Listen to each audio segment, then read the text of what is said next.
دین اور دنیا اور مذہب اور سیاست کو یکجا کیا جائے. گویا کہ آج کے فکر سے بغاوت اس پہلے جملے کے اندر ہے.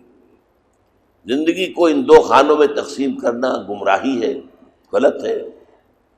یہاں تو یہ ہے کہ دین اور دنیا ایک ہوں گے اور مذہب اور سیاست ایک ہوگی. ان دونوں کو یکجا کر کے ان کے مجموعے پر اللہ کی حاکمیت قائم ہو جائے. اور اللہ کی حاکمیت کا مطلب کیا ہے؟ کتاب و سنت کی بلا استثناء، وداؤٹ اینی ایکسیپشن بالادستی.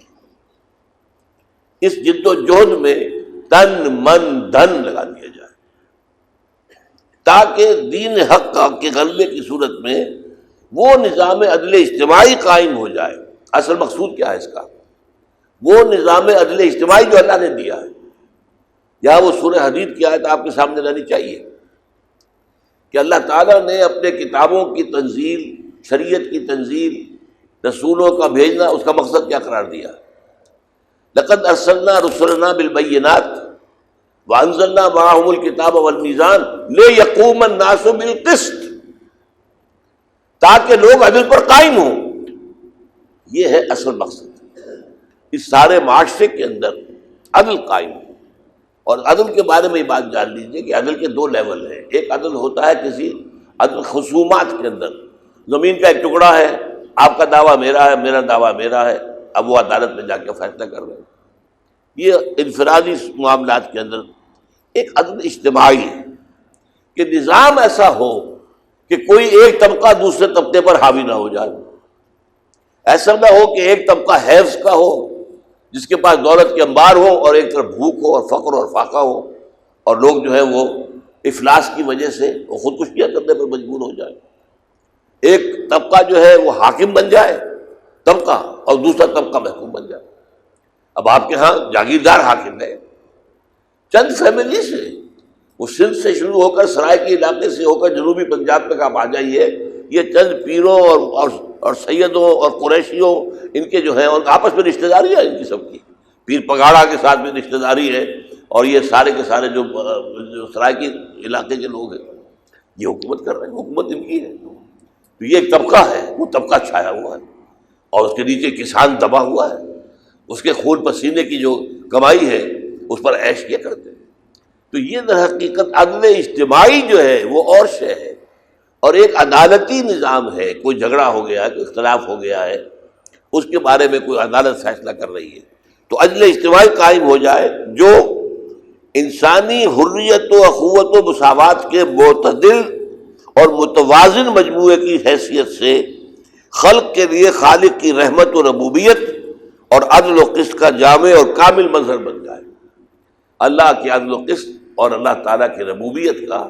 اب ظاہر بات ہے ایک معاشرے میں ایک بچہ کسان کے ہاں پیدا ہوا، اس کے لیے موقع ہی نہیں ہے، نہ تعلیم حاصل کرنے کا موقع ہے، نہ زندگی میں آگے بڑھنے کا موقع ہے. اور ایک جو ہے سرمایہ دار کے ہاں پیدا ہو رہا ہے، اس کے لیے کھلے میدان موجود ہے. وہ امریکہ میں پڑھ کر آ رہا ہے، ظاہر بات ہے کہ یہاں آپ کی ایلیٹ کلاس میں شامل ہو جائے گا، اونچے طبقے کا ملازم ہوگا وہ، تو مواقع نہیں ہے.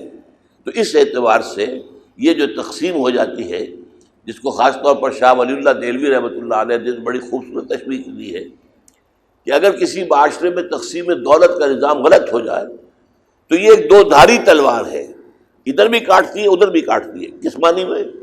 کہ ایک طرف دولت کے انبار ہوں گے تو عیاشیاں ہوں گی، بدماشیاں ہوں گی. ایک طرف بھوک اور فقر و فاقہ ہوگا تو پھر انسان جو ہے وہ حیوان بن کر رہ جائے گا. جس وقت جس انسان کو 2 وقت کی روٹی کے لیے 12 16 گھنٹے محنت کرنی پڑ رہی ہو، آپ اس سے کیا توقع رکھتے ہیں؟ وہ اللہ سے لو لگائے گا؟ اس کا کوئی تعلق ہوگا اللہ کے ساتھ؟ وہ تو حیوان ہے، اسے کوئی شعور ہی نہیں، سوچنے کا موقع ہی نہیں. شاہ صاحب نے کہا لدو اونٹ اور وہ جو کولو کا بیل ہو جاتا ہے، انسان کی حیثیت وہ ہو جاتی ہے. بلکہ اس سے بھی آگے بڑھ کر حضور کی حدیث میں یہ ہے کہ کاد الفقر و یکون کفرا، یہ فقر جو ہے یہ تو انسان کو کفر کے برابر کے پاس لے جاتا ہے. تو یہ اب گویا کہ یہ غلط نظام دونوں طرف، ادھر جو ہے وہ دولت جمع ہوئی ہے تو وہاں گلچھرے، عیاشیاں، بدماشیاں، تبذیر یہ ہو رہا ہے، اور تبذیر کی وجہ سے اور محروم طبقات کے زخم پڑ رہے ہیں، ان کے اوپر نمک چھڑکا جا رہا ہے. ایک بہت سرمایہ دار کی، کارخانے دار کی بیٹی کی شادی ہو رہی ہے جس دھوم دھڑکے سے ہو رہی ہے، جتنے مہمان ہیں، زرق برق لباس میں جو عورتیں آئی ہیں، اور وہاں پر ایک ایک پتے کے ساتھ جو ہے کوٹھی کے جو ہے ایک خوکمہ لگا دیا گیا ہے، وہاں پہ کوئی اسی کوٹھی کے اندر کام کرنے والے کو ملازم بھی ہے، کوئی خانسامہ ہے، کوئی وہاں کا چوکیدار ہے، کوئی وہاں کا شوفر ہے، اور ان کی بچیاں بوڑھی ہو رہی ہیں جن کے ہاتھ پیلے نہیں ہو سکتے، کچھ بھی نہیں ہے ان کے پاس۔ اب ان کے دل میں جو احساس محرومی ہوگا کہ یہ کیا ہے، ہمیں واعظ سنائے جاتے ہیں کہ تمام مسلمان، تمام اہل ایمان آپس میں بھائی بھائی، وہ کہاں ہے بھائی بھائی؟ یہ بھائی بھائی؟ اس سے وہ احساس محرومی پیدا ہوتا ہے کہ جو معاشرے کے لیے پھر بہت خوفناک نتائج پیدا کرتا ہے۔